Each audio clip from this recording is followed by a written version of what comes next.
Hello everyone, welcome to News Extra, and we're in the midst of the holiday season. That means you need to be a little cognizant of some safety rules that need to be in place as you celebrate the holidays. I have Scottsbluff Fire Department Fire Marshal Anthony Murphy with me today. Thank you very much for joining us. Thanks for having me. Boy, there's so many different topics when it comes to safety during the holidays. I suppose the first and the foremost, let's talk about the Christmas tree. Christmas tree, yeah. Anybody that's using a live Christmas tree, those things have got to stay hydrated. Got to keep them continually watered. The minute those really start drying out, once they've exceeded their life expectancy after they've been cut, got to make sure that those are staying hydrated. Otherwise, it's just a big combustible bundle of fuel sitting in the corner of your house. Yeah, it sure is. And are there any things that people can do as far as making sure they stay hydrated longer, or you do the needle test, I know, to check and see if they're too dry or not?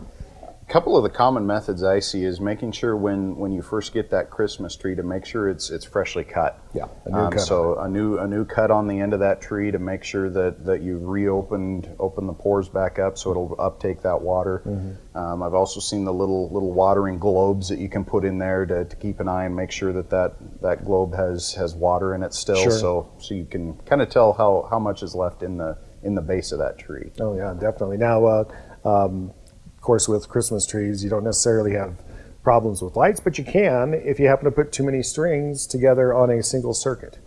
Each brand and make and model of Christmas lights, those have limitations on what you can do with them. Sure.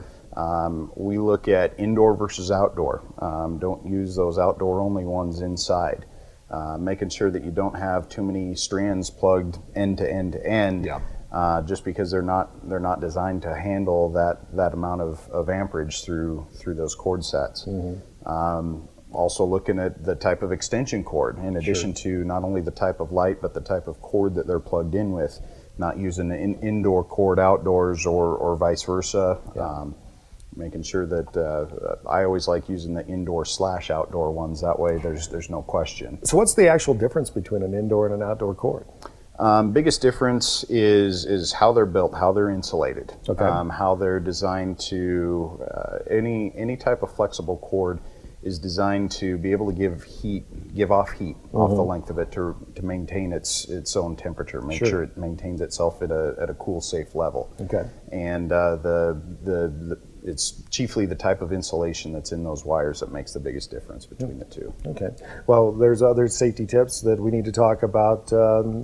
This time of year, it's cold. Naturally, it's winter. So with the holidays, you also have to keep in mind some heating tips, and we'll be right back with Anthony on News Extra with details on that. And we're back talking with Anthony Murphy, the Fire Marshal for the Scottsbluff Fire Department. Again, thank you very much for joining us. Absolutely. Holiday safety, the topic, and we talked a little bit about lights and extension cords and things such as that, but of course, this time of year, it's naturally getting colder. We're moving deeper on in toward winter.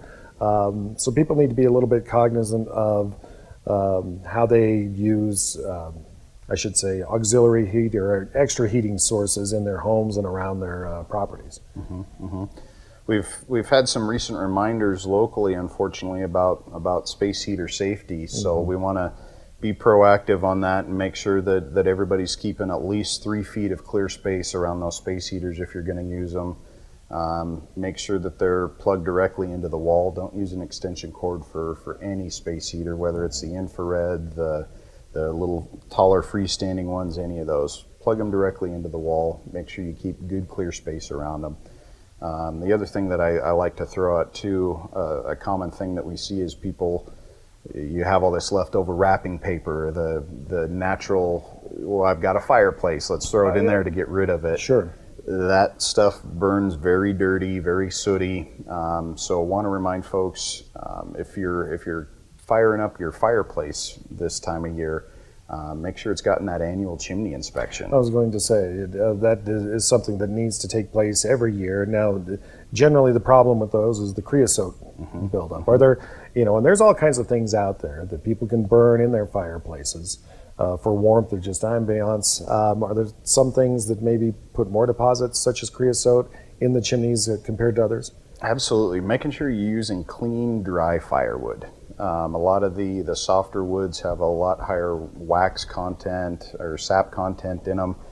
So some of those softer woods do burn dirtier, for lack of better words. Sure. So make sure it's good, clean, dry firewood.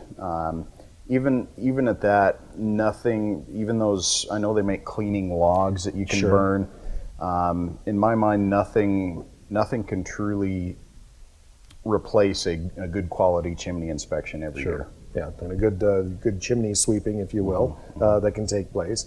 One other thing that we probably should mention as well, of course, we've talked about the need for smoke detectors. That's something that's year-round, but carbon monoxide detectors, not a bad idea as well, having those in the home. Absolutely. Any home with an attached garage, with a solid fuel burning appliance such as a fireplace, any gas appliances such as, even the gas logs, gas water heater, any of those homes should have a good quality carbon monoxide detector on each floor of the home. And we also want to make sure that if you are having problems with your heating bills, there are organizations out there that can help. Don't go using certain things like a stove as a heating source in your home. It's just not a good idea. Exactly. Using appliances in according with their listing. If it's not designed to heat your whole home, you shouldn't be heating your whole home with it.